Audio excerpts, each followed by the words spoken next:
Hi guys, क्या हुआ जब वीर कर्ण ने अपनी ही पत्नी का दान एक ब्राह्मण को दे दिया। आप सब जानते हैं वीर कर्ण दानी व्यक्ति में सबसे श्रेष्ठ आते हैं। कुछ ना कुछ वह दान देते ही रहते हैं। एक दिन क्या हुआ, जब ब्राह्मण उनके दरबार में भिक्षा मांगने आए और जो मांगा वह नहीं निकला, तो वीर कर्ण ने अपनी ही पत्नी का दान दे दिया। तो आज पूरी चर्चा करेंगे। तो आगे बढ़ने से पहले हमारे YouTube चैनल का लाइक सब्सक्राइब जरूर करें और पूरी वीडियो जरूर देखें। महाभारत में कर्ण को दानवीर कहा जाता है क्योंकि कर्ण प्रतिदिन दान करता था। जो भी उनके द्वार में आता था कभी न कभी उनको खाली हाथ नहीं लौटना। चाहे वो उनके कुछ भी मांग ले, वह हमेशा दान के लिए तत्पर रहता था। इसलिए महारथी कर्ण को दानवीर कहा जाता है।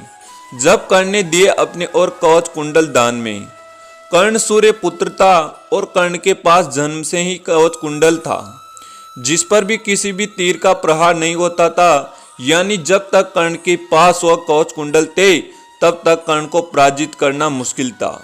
महाभारत के युद्ध के दौरान इंद्र, जो कि अर्जुन के पिता थे, वो अपने पुत्र की सहायता हेतु वह कर्ण के पास साधु के वेश बनाकर गए और कर्ण से उन्हें कवच और कुंडल दान में मांगे।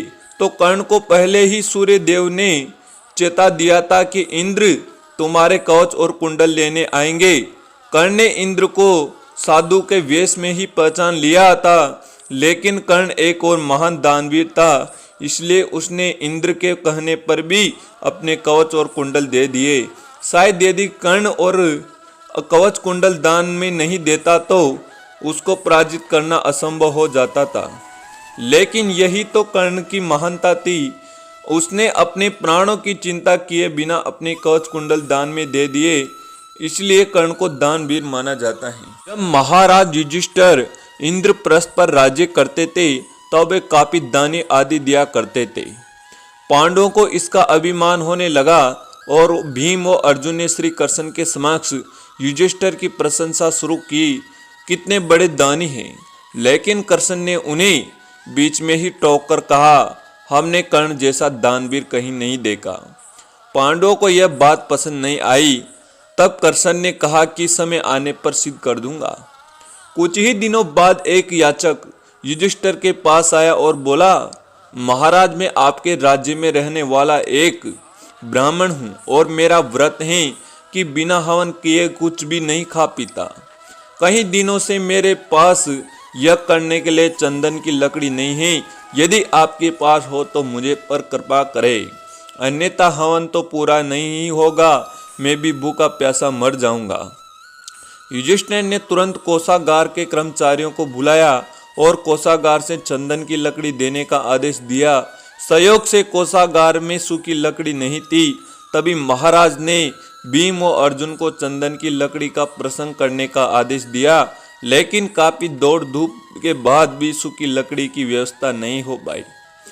तब ब्राह्मण को हताश होते देख कृष्ण ने कहा, मेरे अनुमान से एक स्थान पर आपको लकड़ी मिल सकती है, आइए मेरे साथ। तो ब्राह्मण यह सुनकर खुश हो गए, बोला, कहाँ पर हैं? तब भगवान ने अर्जुन व भीम को भी वेश बदलकर ब्राह्मण के संग लेकर चल दिए। कृष्ण सबको लेकर कर्ण के महल गए। सभी ब्राह्मणों के वेश में थे। अंत में कर्ण ने उन्हें पहचान नहीं पाया और याचक ब्राह्मण ने जाकर लकड़ी की अपनी वही मांग दोहराई।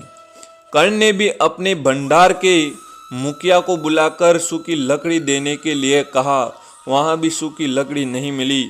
ऐसे में ब्राह्मण निराश हो गया और अर्जुन और भीम भी प्रसन्न सूचक निगाहों से भगवान कृष्ण को ताकने लगे। लेकिन श्री कृष्ण अपनी ही चिर परिचित मुस्कान लिए चुपचाप बैठे रहे। तभी कर्ण ने कहा, हे ब्राह्मण देव, आप निराश न हो, एक उपाय है मेरे पास। उसने अपने महल के खिड़की दरवाजों में लगी चंदन की लकड़ी काट काट कर देने लगी। फिर ब्राह्मण ने कहा, आपको जितने भी लकड़ी चाहे कृपया ले जाइए। कर्ण ने लकड़ी ब्राह्मण के घर पहुंचाने का प्रसंग भी कर दिया। ब्राह्मण कर्ण को आशीर्वाद देते हुआ लौट गया। पांडव व श्री कृष्ण भी लौट गए। वापस आकर भगवान ने कहा, साधारण स्थान में दान देना कोई विशेषता नहीं है। असाधारण परिस्थिति में किसी के लिए अपने सर्वोच्च को त्याग देने का ही दान माना जाता है। अन्यथा युधिष्ठिर चंदन की लकड़ी खिड़की